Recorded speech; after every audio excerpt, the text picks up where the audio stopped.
Aitah for wanting to ruin my abusive ex's career after everything he did to me? I never thought I'd be the kind of person to seek revenge. I always believed in karma, in letting things play out naturally. But after everything I've been through with my ex, I don't know if I can sit back and let him move on while I'm left shattered. For 2 years, I was in a relationship that was toxic, abusive, and emotionally scarring. I was young, naive, and blinded by what I thought was love. He was charming at first, a bad boy with an exciting edge, but beneath it all, he was a narcissistic manipulator who destroyed me piece by piece. This isn't just a story about a bad breakup. This is about a man who degraded me, physically hurt me, coerced me, and ruined my mental health. And now, I want justice. I want to expose him for the fraud he is. He lied to get his job, faked his degree, and manipulated his way into a lucrative software engineering position. He's the kind of person who gets away with everything while leaving a trail of destruction behind. I want to take that away from him. I want to make sure he faces consequences for once in his life. And if I do that, if I make sure he loses his job for lying, does that make me the bad guy? I met him when I was 23, just starting my first job after college, and he was still in school, studying computer science. We matched on Tinder and things escalated quickly. He was cool, funny, had great taste in music and clothes, and he was also a scammer. At the time, that last part didn't seem like a red flag. It felt exhilarating, like he had this rebellious, dangerous side that made him even more attractive. From the very beginning, there were signs I should have paid attention to. He told me outright that he was a narcissist and warned me not to get too attached. I was naive. I didn't take it seriously, assuming it was just self-deprecating humor or something he was exaggerating. My friends told me he was bad news when they found out who he was, but I wanted to believe in him. He had explanations for everything, reasons for why he did what he did, and I wanted to trust him. I ignored the warnings. We spent nearly every night together, playing house, wrapped up in each other in a way that felt intense and all-consuming.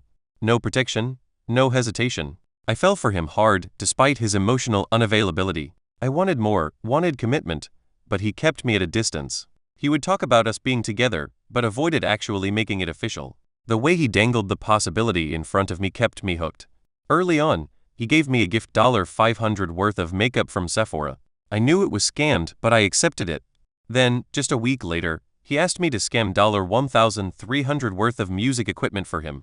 I hesitated, told him I wasn't comfortable doing that. At first, he acted like it was fine, but then he said he wouldn't be exclusive with a girl who wouldn't do something like that for him. I was so desperate for his approval that I caved. I went against my own boundaries just to keep him close. Then I found out I was pregnant. I had never been in that situation before, and it felt surreal. I wasn't sure what I wanted to do. Part of me felt deeply connected to the life growing inside me, and I told him that.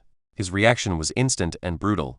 He completely flipped. Instead of talking through it, he berated me, insulted me, sent me long, cruel texts calling me every name in the book. He told me no one would ever love me because I'd be a single mom, that I was worthless, a parasite, a burden. And then, after all that, he would come back to my bed at night. It was an endless cycle of pain. The emotional abuse intensified, and I felt trapped. He would tell me how disgusting I was, then have sex with me that same night. During arguments, he would send me photos of him with other women just to hurt me. He needed control, needed me to feel like I had no worth outside of him. And I believed it. I stayed because I loved him. I couldn't see clearly enough to leave. I was vulnerable, pregnant, and clinging to the hope that he would change. That maybe, if I just did the right things, he would treat me with kindness. But he didn't. Instead, he continued his games, going on dates with other women and coming back to me when they didn't work out. I was the backup plan, the one who was always there when he needed me. The emotional abuse wasn't enough for him. He wanted me to know exactly how little he thought of me. He would wake up in my bed, get dressed, and leave for a date, only to return later that night if the girl wouldn't sleep with him. He didn't even try to hide it. It was humiliating, and yet I stayed. I thought I could make him love me. But love had never been part of the equation for him. The pregnancy had changed everything. I wasn't prepared for it, but I had already started to form a bond with the life inside me. I was still working full-time, trying to keep myself together, but the emotional toll was unbearable. When I first told Ethan about the pregnancy, I hoped for support even if it was reluctant. Instead, I was met with the most vicious cruelty I had ever experienced in my life. At first, he insisted I get an abortion, no discussion. When I hesitated, he lost it. My phone became a weapon in his hands daily. I would receive texts that ripped me apart piece by piece. He called me disgusting names, said I was a parasite, a leech, that no one would ever love a woman like me. He'd tell me how I was ruining his life, that I was trapping him. And yet, that same night, he'd show up at my place, climbing into bed with me, acting like nothing had happened. I was so starved for affection, so lost in his twisted cycle, that I let it continue. It got worse. One day, I woke up to a message from him with a photo of him in bed with another woman. The caption? Should have just gotten rid of it like I said. I couldn't breathe. The cruelty was beyond anything I had thought possible, but I still wasn't ready to leave. My self-worth was non-existent at this point. He had stripped me down to nothing, and I had let it happen. Despite everything, I held on to the pregnancy. I wanted to be strong, to believe that I could do it on my own. But he made it impossible. Every time I tried to set a boundary, he'd find a way to shatter it. He even had the audacity to demand a threesome with a friend of his, a woman who, I later found out, was just as cruel as him. I was blinded by my need to feel wanted, so I agreed. I told myself it was just physical, that it didn't mean anything. But it did. I was being manipulated into a situation I never would have agreed to under normal circumstances. Later, I learned that he had been confiding in this woman, venting about how much he hated me, how he couldn't wait to be done with me. And still, he slept next to me every night. He broke me down in ways I didn't even realize at the time. He made me feel like I was lucky to have him, despite the fact that he was the one tearing me apart. Even in public, he would humiliate me. He refused to acknowledge me at his best friend's funeral, keeping me hidden like a dirty secret. I stood there in silence, watching as he laughed and joked with others, knowing that the second we were alone, he'd be calling me names, reminding me of how little I meant to him. It took me months to finally come to terms with what I had to do. The decision to end the pregnancy was the hardest thing I've ever done. I wanted to believe that I could be strong enough, that I could provide a life for this child without him. But the reality was, I was drowning. I was alone, and I couldn't bring a baby into this world under those circumstances. The night before the procedure, I sat in bed, my hands over my stomach, whispering apologies over and over. I felt like I had already failed as a mother. And what did Ethan do? The very next day, while I was still reeling from the emotional and physical pain, he called me, screaming, accused me of things that made no sense, told me I was worthless, that no one would ever love me now, that I had no purpose. And yet, I still wasn't done with him. Not yet. Even after everything, I wasn't done with him. Maybe I was addicted to the pain, maybe I still believed he would change, or maybe I was just too broken to walk away. Whatever the reason, I stayed. The weeks after the procedure were a blur. I was numb. I told myself I had done the right thing, that I had no choice, but the guilt clung to me like a second skin. And Ethan?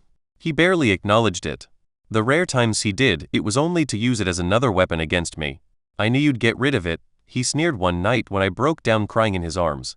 You don't have the guts to be a mother. I should have left right then. But I didn't. I stayed, and he grew crueler.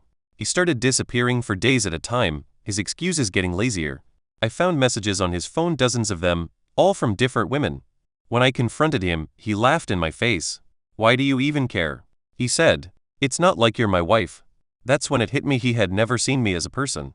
I was just a thing to him. Something to control, to use, to discard when he got bored. And yet, I had spent so long trying to make him love me. The final breaking point came on a cold Sunday evening. I had spent the entire day waiting for him, even though he hadn't promised to see me. I was pathetic, sitting by the window, checking my phone every few minutes, knowing deep down that he wasn't coming. When he finally texted, it wasn't to apologize.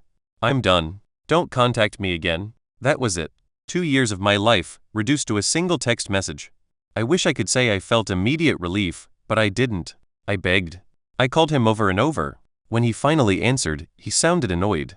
You're embarrassing yourself, he said. Move on. I broke down, but something inside me shifted. The part of me that had spent years trying to prove my worth to him finally gave up.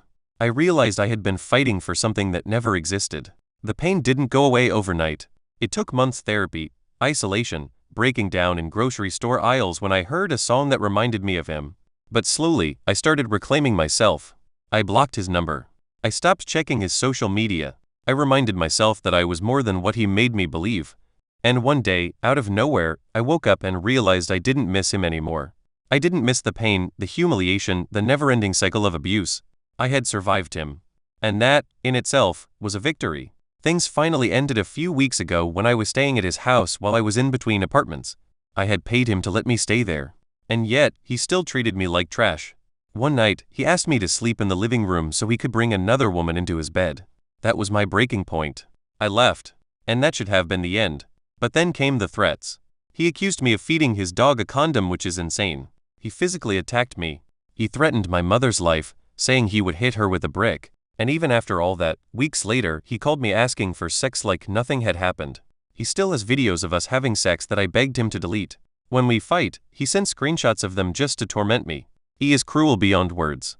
I finally blocked him. I finally walked away. But I can't let him get away with it. He scammed his way into a 6-figure software engineering job by faking his degree. He lied to get relocation funds. He gets to walk away unscathed while I'm left picking up the pieces. I want to expose him. I want to contact his employer, send them proof that he lied. I know it won't heal me, but at least he won't get to continue his life without consequences. But if I do this, does that make me the bad guy?